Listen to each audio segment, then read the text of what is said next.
আল্লামা শাইখুল হাদিস ইবনে মাসউদ এখন 10 দিবেন, আপনারা সবাই চৌকান্না হয়ে যান। না না না, উনি 10 দিতে বসে বলতেছেন আমারে চেনো, আমি কে কে আমার ডিগ্রি 3টা। আমার ডিগ্রি কয়টা? 3টা। কি? আনা সাহিবুত তাহুর ওয়ান নালাইন ওয়াল বিসাদ, আমি নবীজির অজুর পানির লুটা বহনকারী, আমি নবীজির চপ্পল বহনকারী, আমি নবীজির বালিশ বহনকারী। এটা হলো সার্টিফিকেট। তাই আজকে আমি ঘোষককে ধন্যবাদ দিই যে আমার বড় সার্টিফিকেট বয়ান করছে। কি? আমি হযরত নূর হুসাইন কাসিমি রহমাতুল্লাহ এর মাথায় তেল দিতাম, রাত্রে তিরমিজি শরীফ পড়াইতেন, 12টা 12:30 পর্যন্ত পড়াইতেন। পড়ানোর পরে শুইতেন, ডাক দিতেন খোকা, খোকা বলতেন। তো খোকা বলার পরে যাইতাম, তো যাওয়ার পরে বলতেন মাথায় একটু তেল দাও, তেল ডলা শুরু করতাম। তো তেল ডলতে ডলতে হুজুর ঘুমাই পড়তেন।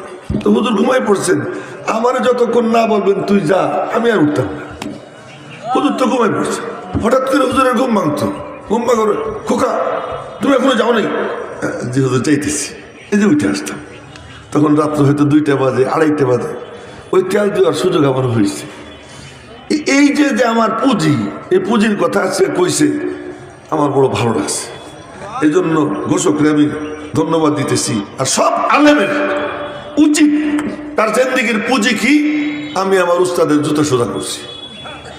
এবং আমরা যারা সাধারণ ভাই, আমাদের পুঁজি কি, যে আমি খতিব সাহেবের সাথে একসাথে বসে খাওয়া দাওয়া করছি, আমি তারে আমার বাড়িতে দাওয়াত দিয়ে খাওয়াইছি, আমি এক আলেমের জুতা সুতা করছি, আমি এক আলেমরে আমার অটোতে চড়াইয়া আমি এখান থেকে পাইকর থেকে নিয়ে আমি কোথায় পৌঁছে দিছি, আলেঙ্গায় পৌঁছে দিছি। এই যে জিন্দেগির পুঁজি, এই পুঁজিগুলো বড় পুঁজি। এটা হলো সার্টিফিকেট। আল্লামা আর শাইখুল হাদিস এটা কোনো সার্টিফিকেট না, সার্টিফিকেট এইগুলো। এই জন্য আমি ধন্যবাদ দিচ্ছি। আমি আপনাদের সামনে তেলাওয়াত করছি কোরআনে কারিমের ওই সূরা, যেই সূরা আশা করি সবার মুখস্থ আছে। খুব কম বদনসিব এমন আছে যার এই সূরা মুখস্থ নাই। আমি কি বেঠিক কইতেছি? আমি তো ঠিকই কইতেছি না? খুব কম জন আছে যার এই সূরা মুখস্থ নেই। সবাই মনে মনে বলবে এই সূরা কেন পড়লো? এই সূরা এই জন্য পড়লাম, এই সূরা এমন সূরা যে এই সূরা যদি কেউ 10 বার পড়ে জান্নাতে তার জন্য একটা ঘর তৈরি হয়ে যায়। এই সূরার তাফসির মুসনাদে আহমদের মধ্যে আসছে। মুসনাদে আহমদে এই সূরার তাফসির আসছে। সেই তাফসিরটা আমি পড়ি, ওই যে ওখানে রেকর্ড হবে। কেউ যদি পারে শুনে মুখস্থ করবে, আর মনোযোগ দিয়ে শুনলে মুখস্থ হয়েও যায়। তার আর এক প্রমাণ হলো, আমি পড়াই হলো বুখারী শরীফ আর মিশকাত শরীফ। রিয়াজুস সালিহিন পড়াই না। রিয়াজুস সালিহিনে কঠিন কঠিন হাদিস আছে, ভালো কঠিন কঠিন হাদিস আছে। একদিন আমার ওযু নাই, নিচে বসা, ওরা থাকে 7 তলায়। ওই ক্লাসের ছাত্র 2 জন আজকে আছে আমার সাথে। ওদেরকে জিজ্ঞেস করে দেখেন আমি সহি কইতেছি না গলত কইতেছি, ওরা সাক্ষীও আছে। তো ওদেরকে আমি খবর দিছি তোরা নিচে আয়, তোরা আস। তা আমার ওযু নাই, এখন ওইটা ওযু করতে গেলে টাইম নষ্ট হবে, তার কারণ আসরের নামাজের টাইম কাছাকাছি এসে গেছে। তা আমি বললাম কি তোরা দাঁড়াই থাক, আমি চেয়ারে বসা, নিচে বসলে ওরা বসে গেলে কিতাব নিচে পড়ে যায়, আর হাদিসের কিতাব নিচে রেখা আমি উপরে বসবো, ভালো দেখায় না। তোরা দাঁড়া, কিতাব ধরে দাঁড়াইছে, হাদিস পড়। আমি কিতাব ধরি না, ওজো নেই, তোরা হাদিস পড়ছে। আমি মনোযোগ দিয়ে শুনছি, 3 লাইন না 4 লাইন এক হাদিস, দেখলাম সাথে সাথে আমার মুখস্থ হয়ে গেছে। আর এক হাদিস, 2 হাদিস পড়াইলাম, 2 হাদিস ওরা পড়লো, আমি শুনলাম, মুখস্থ করে তাৎক্ষণিক পড়াইলাম। মনোযোগ দিয়ে শুনলে মুখস্থ হয়ে যায়। এটা শুনে এলাম হলো আমি তো বুড়া, এখানে অনেক জোয়ান আছে, উল আল্লাহর সাথে মিল আছে, উল আল্লাহ শরীফ মুখস্থ আছে। তা আমি যেটা পড়বো, এটা যে মুসনাদে আহমদের তাফসীর আসছে, এটা একটু মনোযোগ দিয়ে শুনলে মুখস্থ হয়ে যাবে।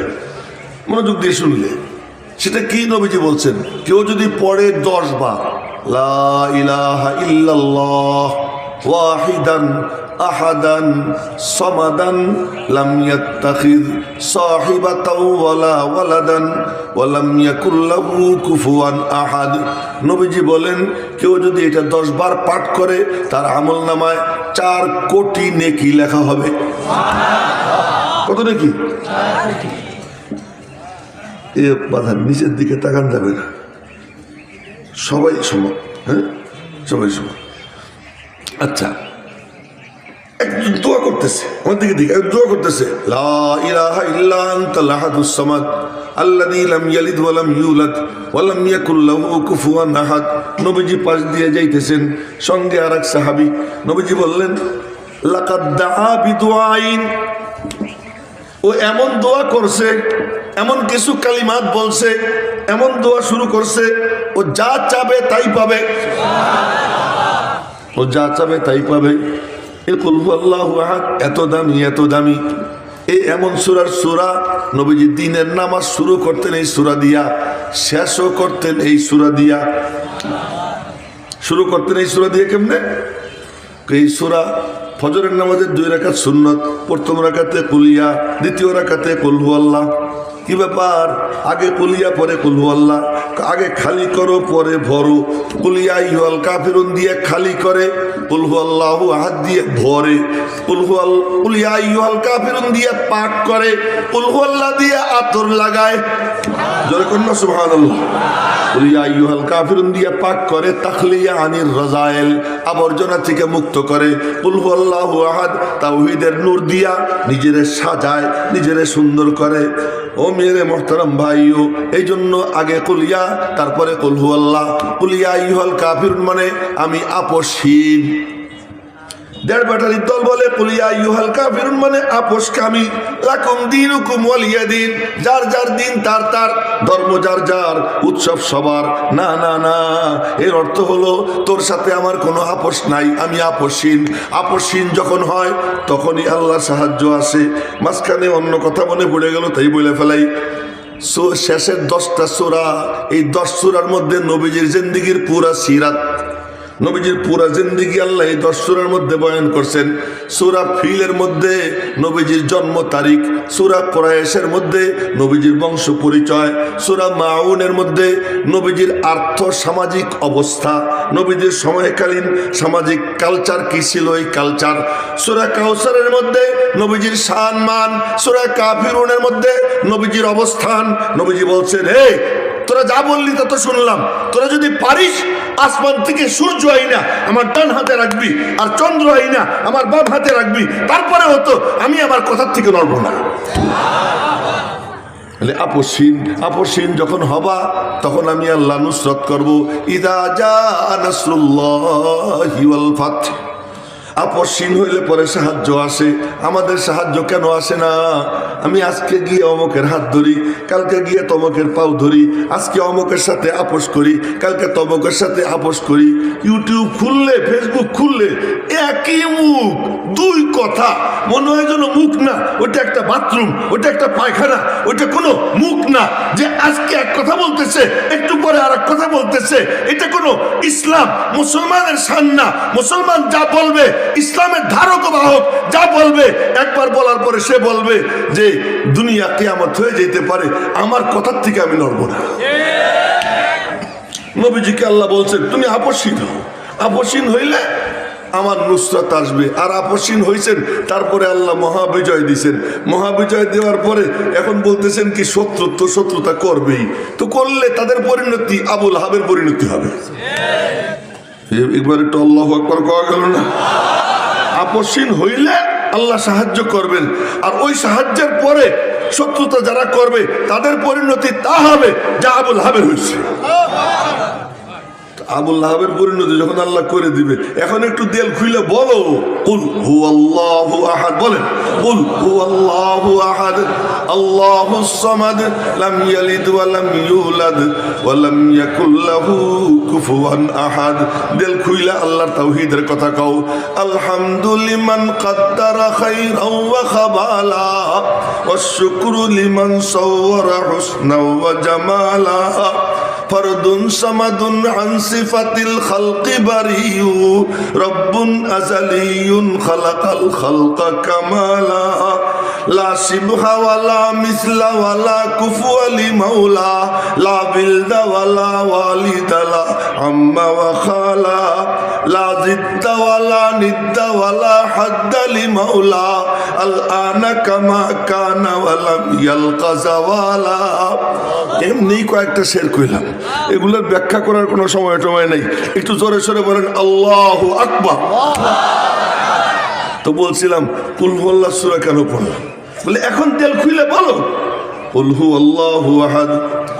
এখন যখন আল্লাহর নাম তোমরা নিতে থাকবা তখন একদল হিংসুক হিংসা করবে, আর সব দমনের অস্ত্র আছে, হিংসুক দমনের কোনো অস্ত্র দুনিয়াতে আবিষ্কার হয় নাই, আল্লাহ কোনো অস্ত্র আবিষ্কার করে দেন নাই। কন্যা একটু সুবহানাল্লাহ। আল্লাহ কয় কোনো অস্ত্র দিব না, একটা জিনিস দুইটা জিনিস দিয়ে দিতেছি। কি দুইটা সূরা দিলাম, একটা হলো ফালাক আর একটা হলো নাস। হিংসুকদের থেকে বাঁচার জন্য এই দুই সূরা পড়া এরকম করবি, দেখছেন আমার দিকে এই ছু ছু করতে সময় এই দেখেন আমার হাতে কিছু ময়লা আছে, এমনি ফু দিলে কোনো কাম হয় না। এই যে দম করলে এরকম এই করলে কিছু বাতাসের সাথে একটু থুতুর গুড়ি বের হয়, এই থুতুর কণা বের হয়, এইটা দিয়া নিজের গা গতর বন্ধ দিবা। এই বন্ধ দিবা, আমি আল্লাহ হেফাজত করব, আমি আল্লাহ হেফাজত করব। এই হিংসুকদের থেকে বাঁচার এই রাস্তা। যাই হোক, তো এখন এই নবীজির সিরাত বয়ান করলাম এই 10 সূরা। এই 10 সূরার সিরাতের ব্যাখ্যা করতে গেলে তো লম্বা টাইম, ওই সময় নাই। কুল হু আল্লাহ কেন পড়লাম তাই কই। কুল হু আল্লাহ কেন পড়ছি, যে কুল হু আল্লাহ খুব দামি সূরা। এই সূরা দিয়ে নবীজি নামাজ শুরু করতেন, এটা দিয়ে নামাজ শেষ করতেন। ফজরের নামাজের সুন্নতে পড়তেন কুল ইয়া আইয়ুহাল কাফিরুন কুল হু আল্লাহু আহাদ। আবার শেষ নামাজ হলো বেতের নামাজ। আপনারা বলবেন বেতের পরেও তো 2 রাকাত পড়ে, এটা গলত। ইজআলু আখিরা সালাতিকুম বিতরা, এটা বুখারী শরীফের হাদিস, যে শেষ নামাজ বেতের নামাজ। বেতের নামাজের প্রথম রাকাতে নবীজি সাব্বিহ ইসমা রাব্বিকাল আলা পড়তেন, দ্বিতীয় রাকাতে কুল ইয়া আইয়ুহাল কাফিরুন পড়তেন, তৃতীয় রাকাতে কুল হু আল্লাহ পড়তেন। আচ্ছা, হজ শুরু করবেন, উমরা শুরু করবেন, তার আগে 2 রাকাত নামাজ। এই নামাজে আপনারা দেখেন প্রথম রাকাতে কুল ইয়া, দ্বিতীয় রাকাতে কুল হু আল্লাহ। মাগরিবের পরে 2 রাকাত সুন্নাত, এর প্রথম রাকাতে কুল ইয়া, দ্বিতীয় রাকাতে কুল হু আল্লাহ। এত দামি সূরা, এত দামি সূরা। এই সূরা এমন সূরা, কেউ যদি এটাকে মহব্বত করে, এই মহব্বত তারে জান্নাতে পৌঁছে দিবে। এটা বুখারী শরীফের হাদিস। মসজিদে কুবার ইমাম, তাও কোন জায়গা, যেখানে সেখানে প্রথম মসজিদ, লা মসজিদুন উসসিসা আলা তাকওয়া মিন আউয়াল ইয়াউম, ওই মসজিদে কুবা। শনিবার দিন পায়ে হাইটা কেউ যদি মসজিদে কুবায় গিয়া 2 রাকাত নামাজ আদায় করে, আল্লাহ পাক তার আমল নামায় একটা কবুল উমরার সওয়াব দান করে দেয়। এমন মসজিদ। ওই মসজিদের ইমাম নবীজি নিয়োগ করছেন। ওই ইমাম সাহেবের সিস্টেম কি ছিল, বুখারী শরীফের হাদিস, নামাজে দাঁড়াই এই আলহামদুলিল্লাহ শরীফ পড়ি, সূরা একটা পড়ে কুল হু আল্লাহ, নাহলে কুল হু আল্লাহ পড়ে একটা সূরা, মানে কুল হু আল্লাহ পড়বেনি হার রাকাতে। মুসল্লিরা ধরছে, ভাই তোর তো কুল হু আল্লাহ সারে না, আরো এক সূরা পড়িস। ভাই কুল হু আল্লাহ পড়, নাহলে অন্য সূরা পড়। কয় যে ভাই আমার নামাজ এমনি চলবে, পছন্দ হইলে ইমাম রাখ, নাহলে বদলেই নেই। আমি ইমামত ছাড়বো, কুল হু আল্লাহ ছাড়বো না। ওরা মনে মনে করে না রে হুয়া আফজালু, না ও আমাদের মধ্যে সেরা, নামাজ ওর পিছনেই পড়বো, আর কেউ কিচ্ছু কয় না। আখেরি ঠিকানা নবীজি। নবীজির কাছে গিয়ে নালিশ করছি, ইয়া রাসূলুল্লাহ ঘটনা তো বুঝলাম না, আমরা খালি এতটুকু কইছি, ভাই কুল হু আল্লাহ পড় না অন্য সূরা পড়। ইমামতি ছাড়ার হুমকি দিছে, আমরা আর কিছু কই নেই। ওর নামাজ, ওর পিছনে নামাজ পড়ে খুব মজা লাগে, ওর পিছনে নামাজ পড়ে মজা লাগে। কারো কারো তেলাওয়াত এমন লাগে মনে হয় যেন আসমান থেকে নাজিল হইতেছে। এই তার মধ্যে একজন উনি, ওনার তেলাওয়াত শুনতে ভালো লাগে। তো ইয়া রাসূলুল্লাহ কারণটা কেটে জিজ্ঞেস করে, নবীজি ডাক দিছেন, কি সোনা মিয়া? আরে আমি না কইলাম সোনা মিয়া, নবীজি কি আর সোনা মিয়া বলছেন? যা একটা বলছেন কি তুমি বলে সব রাকাতে কুল হু আল্লাহ পড়ো? কয় জি। আমার দিকে দেখেন, না দেখলে তো বুঝবেন না। জি। কেন? মনে মনে কয় এর মধ্যে 5টা সিফাত, কি আহাদ, সমাদ, লাম ইয়ালিদ, লাম ইউলাদ, ওয়া লাম ইয়াকুল লাহু কুফুয়ান আহাদ। আহাদ মানে একটা, এগানা, নিরালা। ওয়াহিদ মানে এক, আহাদ মানে একটা, একটা মানে লাইসা কামিসলিহি শাই, আল্লাহর মতো কোনো কিছু নাই। লাহু ইয়াদুন লাইসাত কাআইদিনা, ওয়া লাহু রিজলুন লাইসাত কাআরজুলিনা, ওয়া লাহু আইনুন লাইসাত কাআয়ুনিনা, ওয়া লাহু উযুনুন লাইসাত কাআযানিনা, ওয়া লাহু জামিউল আযাইনা লাইসাত কাযাইনা, আল্লাহ পাকের চেহারা আছে, আমাদের চেহারার মতো না। চেহারা যদি নাই থাকবে দেখবেটা কি? জান্নাতীরা বসে থাকবে, হঠাৎ করে ফোকাস পড়বে আর আলোতে চমকে উঠবে, চমকে উঠে উপরের দিকে তাকাবে, তাকাইয়ে দেখবে রব্বুল আলামিনের নুরানি চেহারায় মুস্কি মুস্কি হাসি, আল্লাহ পাক জান্নাতীদের দিকে তাকাইয়া হাসতেছে। চেহারা তো আছে, কিন্তু কেমন? যেমন আল্লাহ তেমন তার চেহারা। জাহান্নাম চিৎকার দিবে, ইয়াউমা নাকুলু লিজাহান্নামা হাল ইমতালাতি ওয়া তাকুলু হাল মিন মাজিদ। আল্লাহ পাক বলেন যে আমি যেদিন জিজ্ঞেস করব, ও জাহান্নাম তোর পেট ভরছেনি? আর জাহান্নাম বলবে আরো আসেনি, আরো আসেনি, আমার পেট ভরে নাই। এই জাহান্নাম চিৎকার দিতেই থাকবে হাত্তা ইয়াদার রব্বু তাবারাকা ওয়া তাআলা কদমাহু আলান নার। আল্লাহ পাক তার কদমকে জাহান্নামের উপর রাখবেন। বোঝা গেল কদম আছে, কিন্তু কদম কেমন? আমাদের কদমের মতো না। এবং কদম রাখার পরে জাহান্নামের ভিতর থেকে আওয়াজ আসবে কত কত কত। হাদিসে আসছে, বুখারী শরীফের হাদিস, কত কত কত মানে ক্যাচ ক্যাচ ক্যাচ শব্দ হবে। জাহান্নাম চেপে যাবে, চেপে যাবে আর বলবে কি, হ্যাঁ আমার পেট ভরে গেছে। জান্নাতও চিৎকার দিবে যে আল্লাহ আমার পেট ভরে নাই, আমারে দাও। ওয়ায়ুনশিউ লাহা খালকান জাদীদা, আল্লাহ পাক নতুন মখলুক সৃষ্টি করে জান্নাত ভরবেন। কিন্তু জাহান্নামে আল্লাহ তাআলা নিজের কুদরতি কদম রাখবেন। বোঝা গেল কদম আছে, কিন্তু আমাদের মতো না। আল্লাহ আহাদ, এই কথাটা ভালো করে বুঝেন। আল্লাহ পাক বলেন وَمِن كُلِّ شَيْءٍ خَلَقْنَا زَوْجَيْنِ لَعَلَّكُمْ تَذَكَّرُونَ। हर चीज को हमने जोड़ा जोड़ा पैदा किया, सब जिनिस আমি জোড়ায় জোড়ায় বানাইছি যেন তোরা একটু ফিকির করিস। তার মানে মখলুক যখন জোড়ায় জোড়ায়, খালেক কেমনে জোড়া হন, এটা হলো ফিকির। মখলুক যখন জোড়ায় জোড়ায়, খালেক জোড়া হইতে পারেন না। এই জন্য দেখবেন গমের একটা দানা, ওরও মাঝখানে ফাড়া। তো কন্যা সুবহানাল্লাহ, গমের একটা দানা, তারও মাঝখানে ফাড়া। কি ব্যাপার? কই জোড়ায় জোড়ায় আসমান জমিন, রাত দিন, নারী পুরুষ, সবকিছু জোড়ায় জোড়ায়। সবকিছু যখন জোড়ায় জোড়ায়, একমাত্র বেজোড় কে? এ হলো আহাদ। কুল হু আল্লাহু আহাদ। ওরা বলে কি যে وقالت اليهود عزير ابن الله وقالت النصارى المسيح ابن الله وقالوا اتخذ الله صاحبة وولدا। ওই খ্রিস্টানরা বলে আল্লাহর বিবি মারিয়াম আল্লাহর ছেলে ঈসা, ইহুদিরা বলে উজায়ের আল্লাহর ছেলে। আল্লাহ পাক বলেন এর মধ্যে যারা বলবে আমি আল্লাহ এক, তো আল্লাহ তাদের উপরে এত খুশি হয় যখন বলে না না না, আমার আল্লাহর কোনো ছেলে নাই, আমার আল্লাহর কোনো সন্তান নাই, আমার আল্লাহ বাপ না, আমার আল্লাহ কারো সন্তান না।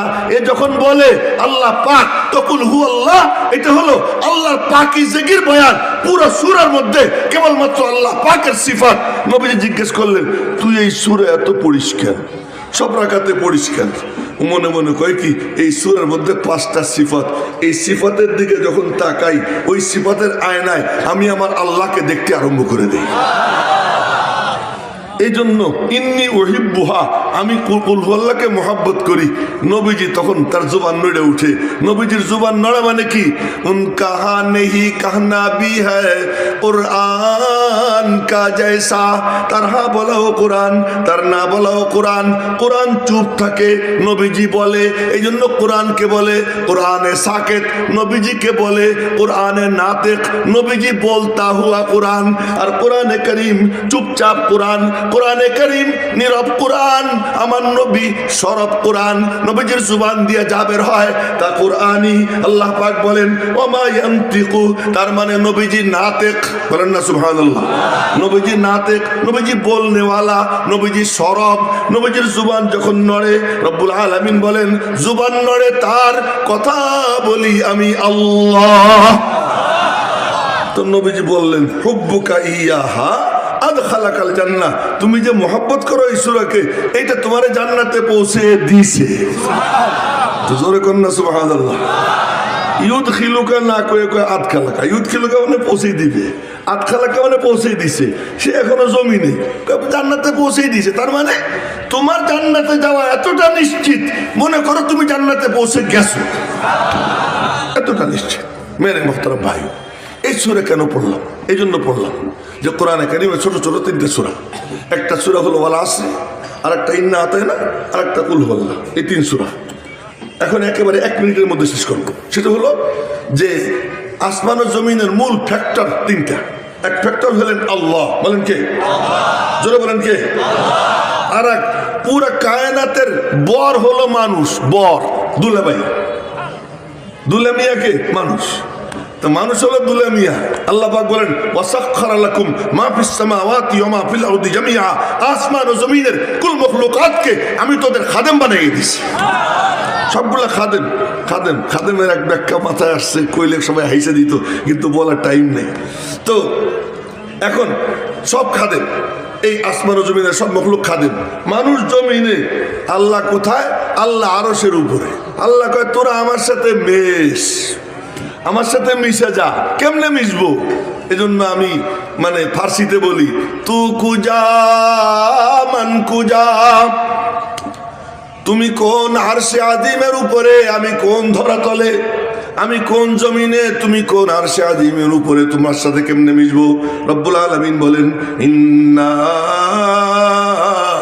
আতাইনাকাল কাউসার, এই সাহেবে কাউসার মুহাম্মদুর রাসূলুল্লাহ বলেন না সাল্লাল্লাহু আলাইহি ওয়াসাল্লাম, সবাই বলেন সাল্লাল্লাহু আলাইহি ওয়াসাল্লাম। উনাকে দিয়ে দিলাম, উনার কাছে যে যাবে সে আমার কাছে আসবে। উনি তো নাই, কার কাছে যাব? নবীজির নবুয়ত হলো ডবল, সব নবীদের নবুয়ত সিঙ্গেল, নবীজির নবুয়ত ডবল। ওই ডবল নবুয়তের দায়িত্ব যারা পালন করে, দ্বিতীয় পর্ব যারা পালন করতেছে, আল উলামা ওয়ারাসাতুল আম্বিয়া, এদের সঙ্গে যারা মিশবে আল্লাহ পাক অবিচ্ছিন্ন ধারায় তাদেরকে নবীজির সঙ্গে মিশিয়ে দিবেন। আর ওই আলেম তৈরির ফ্যাক্টরি হলো কি? মাদ্রাসা। যারা মাদ্রাসার সাথে মহব্বত রাখবে, এর বরকতে উলামা ইকরামের সাথে মহব্বত হবে, আল্লাহ পাক তাদেরকে নবীদের সঙ্গে জুড়ে আল্লাহর সঙ্গে জুড়বার তৌফিক দিয়ে দেবে। আল্লাহ পাক রব্বুল আলামিন, এই কথা ইনকমপ্লিট রয়ে গেল, যতটুক মাথায় ঢেলে দিয়েছেন বলেছি। ফাইন আসাবতু ফামিনাল্লাহ ওয়া ইন আখতাতু ফামিন্নী ওয়া মিনাশ শাইতান ওয়া মা আলাইনা ইল্লাল বালাগ। আসসালামু আলাইকুম ওয়া রাহমাতুল্লাহি ওয়া বারাকাতুহু।